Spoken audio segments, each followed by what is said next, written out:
नमस्ते। बातचीत के हमारे इस खास कार्यक्रम में आप सबका स्वागत। जैसा आप देख रहे हैं, अखिल स्वामी सर हमारे साथ मौजूद हैं। बहुत स्वागत है सर आपका। सर, एसआईआर को लेके बहुत सारी चर्चाएं हो रही थी, लगातार सवाल उठाए जा रहे थे। फाइनली एक ड्राफ्ट जो है वो पब्लिश कर दिया चुनाव आयोग ने, ये कहते हुए कि अभी आपके पास 1 महीने का समय है, दोबारा आप देखिए किसका नाम नहीं है वो डॉक्यूमेंट्स के साथ आवेदन करें, इत्यादि इत्यादि। उधर राहुल गांधी एक के बाद एक एटम बम फोड़ने की बात कर रहे हैं। वो कह रहे हैं कि कर्नाटक में हमने रिसर्च करके ऐसे सबूत इकट्ठा कर लिए हैं जो एटम बम है, जब सामने आएंगे सब लोग हिल जाएंगे। वो कब हिलाएंगे ये भी देखने वाली बात रहेगी। बड़ी खबर ये भी है कि एसआईआर के का जो जो ऐप है, उस ऐप में एसआईआर का जो ड्राफ्ट जारी किया गया उसमें तेजस्वी यादव प्रेस कॉन्फ्रेंस करके कह रहे हैं कि मेरा नाम ही नहीं है। यही है ना मेरा, ये एप्लीकेशन है, मेरा भी नहीं है। हम चुनाव कैसे लड़ेंगे? अभी तो देखिए, ये चुनाव आयोग का एप्लीकेशन है और मेरा ईपीआईसी नंबर हमने इसमें डाला है। ईपीआईसी नंबर अगर आप चाहें तो हम बता भी दें। RAB 2916-120, इसमें एक कैप्चा आता है। हाँ, अच्छा आ रहा है। अब हम डालते हैं कि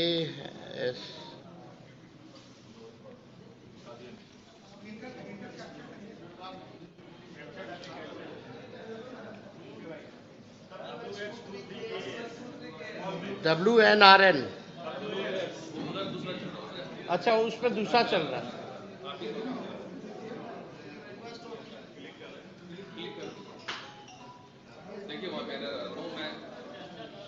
डालिए।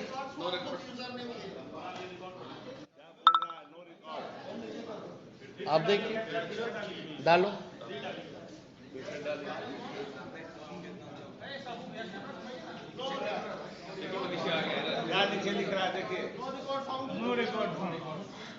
What does it mean?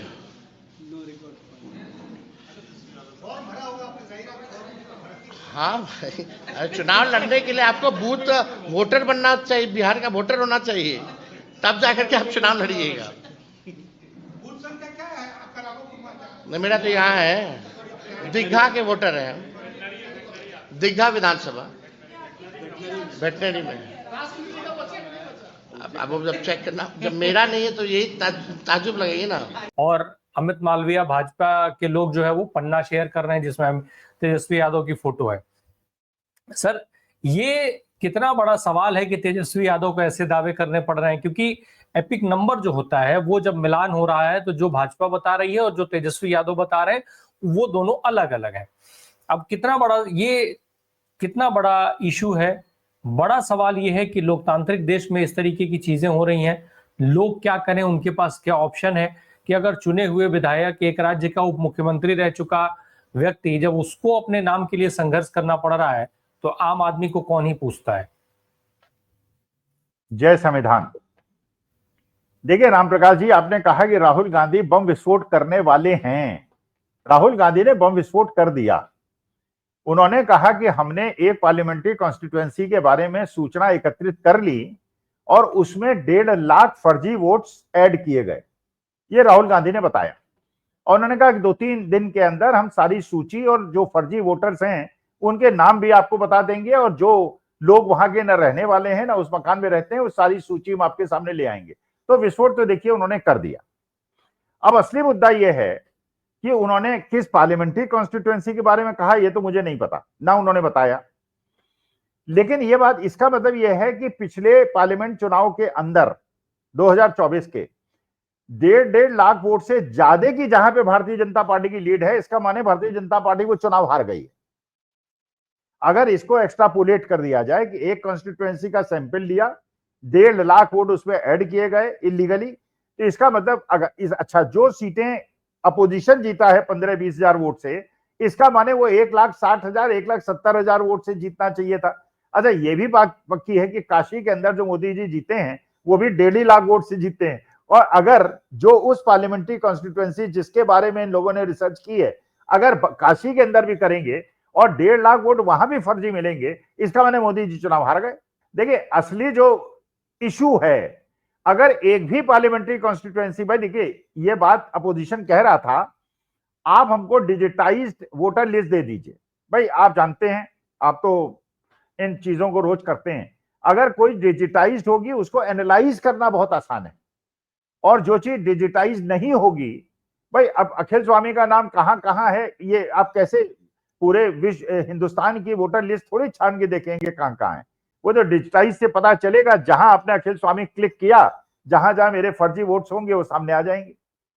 तो इसलिए डिजिटाइज मांग रहे थे। अजय डिजिटाइज दिया नहीं तो 6 महीने राहुल गांधी ने कहा हमको लगे। हमने पहले सारी मैनुअल को डिजिटाइज में कन्वर्ट किया, फिर उसको एनालाइज किया, तब ये 1.5 लाख फर्जी वोटर्स हमको मिले। अच्छा ये बात अगर है, और तेजस्वी यादव एपिक नंबर से ट्रेस होना चाहिए ना, मैं अपना एपिक नंबर डालूं वोटर आईडी का और उसके बाद मेरा पता चल। लेकिन अगर अमित मालविया, पहली बात तो ऐसा क्यों कर रहे हैं भाई, अमित मालविया से थोड़ी पूछा, अमित मालविया थोड़ी वोटर लिस्ट बना रहे हैं, वो वोटर लिस्ट तो चुनाव आयोग बना रहा है। अच्छा तेजस्वी यादव का नाम है, हो सकता है हो, आई डोंट नो, लेकिन जिस एपिक नंबर पे उनका नाम रजिस्टर्ड था और जिसपे उन्होंने हमेशा वोट दिया, उस पे उनका नाम क्यों नहीं है, ये असली इशू, टेक्निकल इशू है। फिर ये कल आरजेडी के प्रवक्ता ने बताया कि अभी तो एक ही नाम आया था कि साहब वो कुत्ता देवी और मिस्टर कुत्ता और मिस्टर पपी एड्रेस करके उसका रेजिडेंशियल प्रूफ निकाल दिया था। अभी तो कह रहे हैं कम से कम 100-200 ऐसी चीजें हैं, ट्रैक्टर के नाम से है, एस्कॉर्ट के नाम से है, लालटेन के नाम से है, खंबे के नाम से है, इस प्रकार के लोगों के नाम से प्रूफ्स जारी कर दिए गए। तो ये जो देखिए असली जो हमारे चुनाव आयोग को जो मेन कर्तव्य उसका था कि ईमानदारी से, अच्छा ये पुनर्निरीक्षण है, ये रिवीजन है या नई वोटर लिस्ट, क्योंकि जो नाम रखा गया था वो तो एसआईआर में रिवीजन था ना, it was a revision. Revision में जो लोग ऑलरेडी अवेलेबल थे, 2024 के चुनाव में भी अवेलेबल थे, वो उसमें रिवीजन तो आप नहीं कर सकते ना। पुनर्निरीक्षण तो आपने अभी 4 महीने पहले बिहार के अंदर किया ही है। उस पुनर्निरीक्षण में आपके बीएलओज ने और आपकी पूरी सरकारी व्यवस्था ने लोगों का कंफर्मेशन किया है। अभी तो आपको पुनर्रिवीजन करना था, लेकिन आपने तो नया पूरा एक लिस्ट ही बना दी।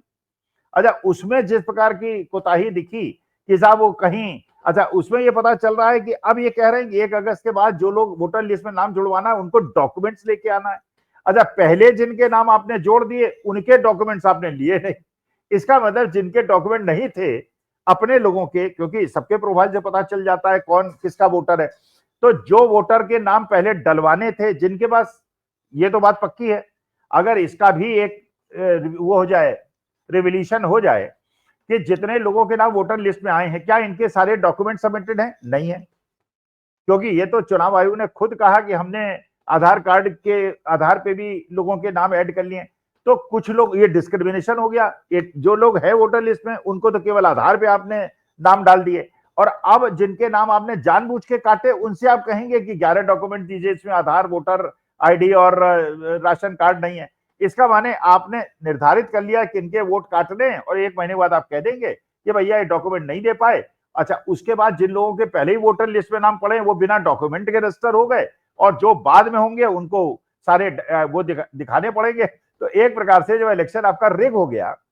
तो उसके बाद अब ये भी एक बहुत बड़ा प्रश्न उठ गया, जो तेजस्वी यादव ने पहले कहा था कि चुनाव का हम बहिष्कार करें, तो अब हम लोगों को भी सोचना पड़ेगा, जो हमेशा लोगों को राय देते रहे भाई चुनाव का बहिष्कार नहीं करना चाहिए, वोट दीजिए, संघर्ष कीजिए, वोट देते रहिए, चाहे लोग कितनी भी बेईमानी करें। लेकिन अगर ये पहले ही प्री डिटरमिन्ड है और अगर हमारा चुनाव आयोग इस प्रकार से एक पक्ष को जिताने के लिए और लोकतंत्र की हत्या करने के लिए तैयार है, तो हम लोगों को भी सोचना पड़ेगा कि हम लोग, इसका माने मेंटली तैयार हो जाएं, नॉर्थ कोरिया में रह रहे हैं, रूस में रह रहे हैं, चीन में रह रहे हैं, फिर हम लोग लोकतंत्र की बात क्यों करें, फिर हम संविधान की बात क्यों करें।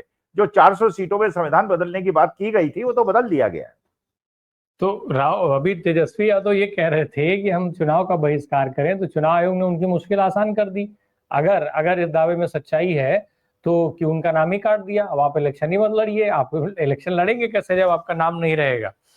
खैर सर एक और चीज जो है, जिस तरीके से कहा जा रहा है कि हर विधानसभा वाइज टारगेट किया गया बिहार को, और हर विधानसभा से करीब 26,000 नामों के गायब होने की बात है, कुल 65 लाख नाम गायब होने की बात है। ऐसे में चुनाव बहिष्कार से लेकर के और जो विरोध होना है, सड़क पर उतरने की तैयारी में है तेजस्वी यादव, राहुल गांधी वहां पहुंच रहे हैं उस पद यात्रा में, उन सभाओं में वो भी रहेंगे, महागठबंधन के तमाम दल रहेंगे। फिर कितना रिलेवेंट रह जाएगा ये? अगर इस तरीके का खेल पूरा हो ही चुका है तो फिर क्या जन आंदोलन से चीजें बदल जाएंगी, परिणाम बदल जाएगा? देखिए, ये बात अगर महात्मा गांधी ने सोची होती और पंडित जवाहरलाल नेहरू ने सोची होती तो क्या हमारा देश स्वतंत्र होता? भाई, उस समय भी लोग ऐसे थे जो माफी वीर थे, जो माफी मांगा करते थे, जो अंग्रेजों की दलाली करते थे, और लोग ये मानते थे कि अंग्रेजों को हराना संभव ही नहीं है, बिल्कुल नामुमकिन है। ये मानी बात है कि अंग्रेजों का एक जमाना था, पूरे विश्व के अंदर कोई ऐसा जगह नहीं थी जहां पे अंग्रेजों का शासन न हो, सूर्य उनका अस्त नहीं होता था, विश्व के करीब काफी देशों के अंदर उनका राज हुआ करता था। लेकिन महात्मा गांधी जेल में रहे ना, पंडित जवाहरलाल नेहरू 9 साल जेल में रहे ना, मोतीलाल नेहरू जेल में रहे, पंडित जवाहरलाल नेहरू की बहन, पंडित जवाहरलाल नेहरू की बेटी, पंडित जवाहरलाल नेहरू की पत्नी, सब जेल रहे ना। क्या उन्हें पता था कि जीत हो जाएगी? तो देखिए, ये प्रश्न, हम सफल होंगे कि नहीं होंगे, we don't know, I don't know. लेकिन ये मेरी भारत माता के प्रति जिस ऋण से मुझे उऋण होना है, जब मौत हो मेरी, कम से कम मेरे को ये तो हो यार, जिस माँ ने मुझे पाल पोस के बड़ा किया, जिस भारत माता ने मुझे पाल पोस के बड़ा किया, उसके प्रति जो मेरा कर्तव्य था, मैं उसका निर्वहन कर रहा हूं। भाई, भगत सिंह क्यों मरे बेचारे? फांसी पे क्यों चढ़े? राजगुरु और सुखदेव क्यों मरे? अशफाकुल्ला खां क्यों मरे? इन लोगों क्या, अच्छा ये हम तो चलिए हमारी उम्र हो गई तो 20-20, 22-22 साल के लड़के थे, इन्होंने देश के लिए प्राण क्यों न्यौछावर किए? इसलिए थोड़ी किए थे कि हमें प्रधानमंत्री बनना है, या हमको इलेक्शन रिग कराना है, या हमको पूंजीपतियों से दलाली करके अपने देश की आत्मा को बेचना है। इन्होंने त्याग इसलिए किया था कि भारत माता के प्रति जो उनका कर्तव्य था उसका निर्वहन किया। तो इसलिए हम, होगा या नहीं होगा आई डोंट नो, लेकिन हमें क्या करना चाहिए ये मुझे पता है।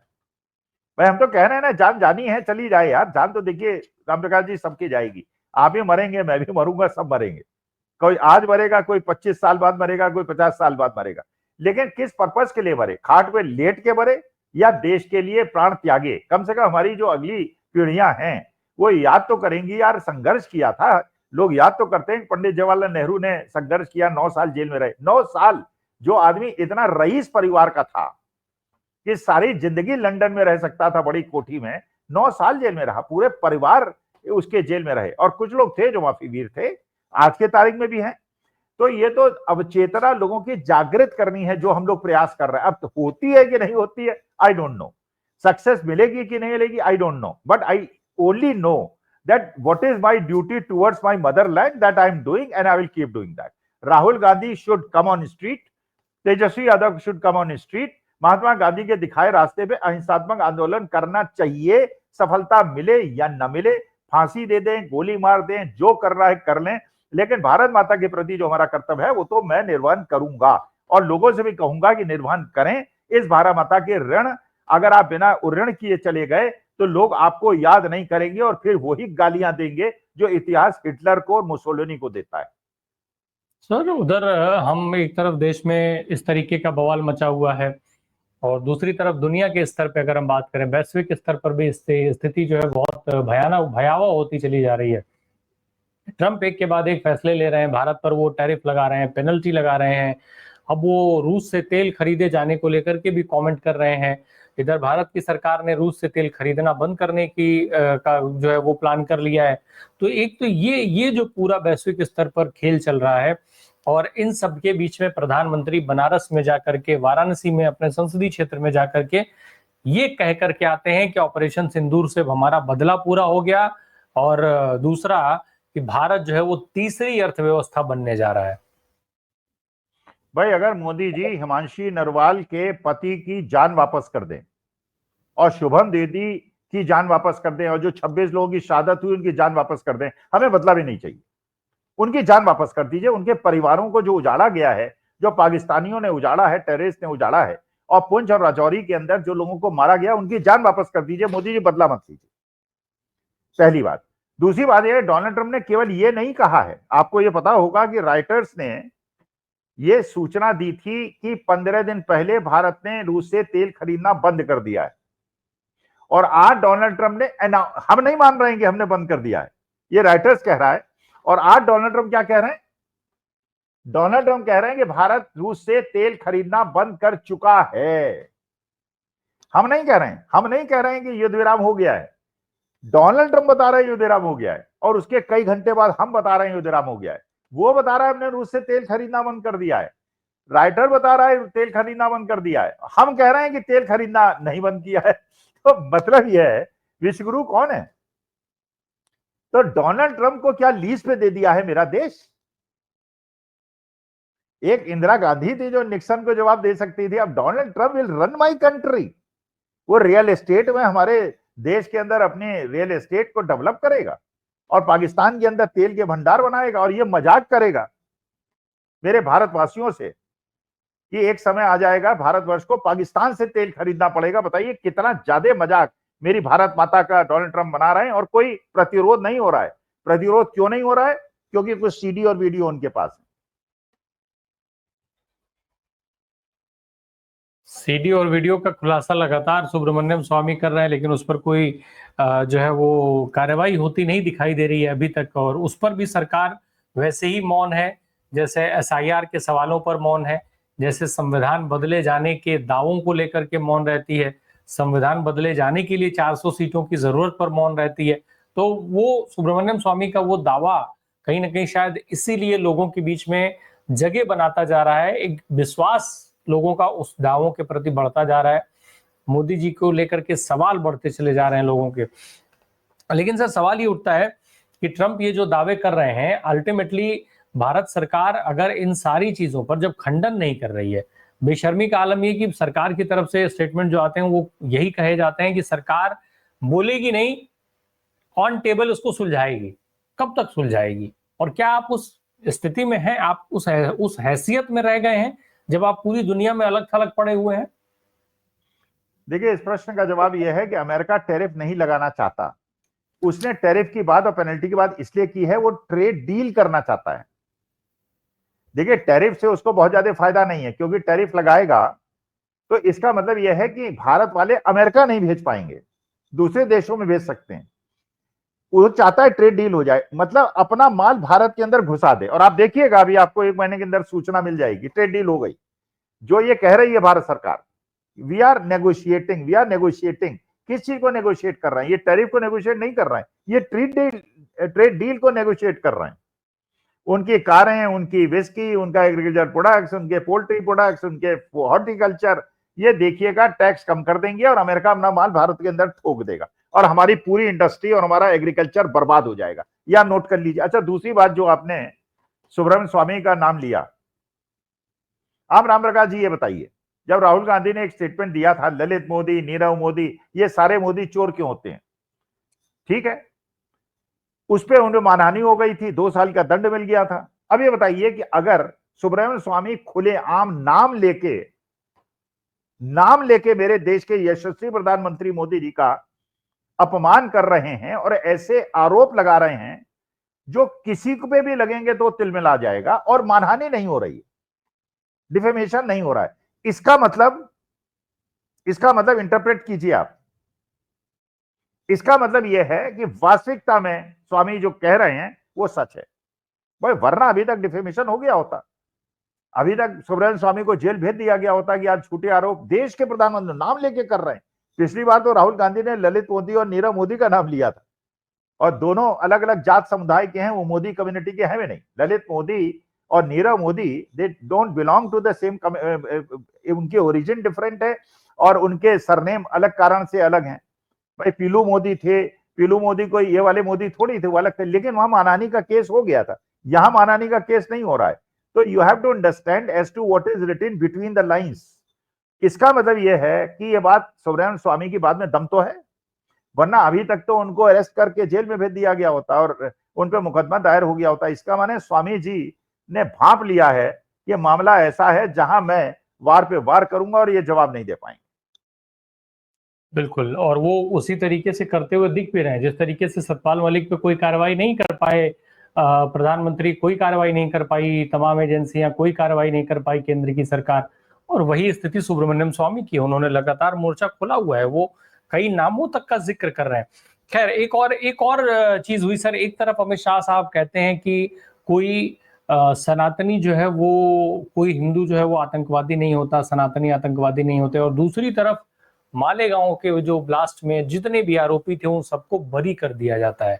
तो ये जो स्थिति है, न्यायपालिका पे निशिकांत दुबे ने जिस तरीके का सवाल उठाया था, साफ तौर पे ये कहते हुए कि सुप्रीम कोर्ट गृह युद्ध करवा रहा है, जिम्मेदार है, सीजेआई साहब उस समय जो थे वो जिम्मेदार हैं।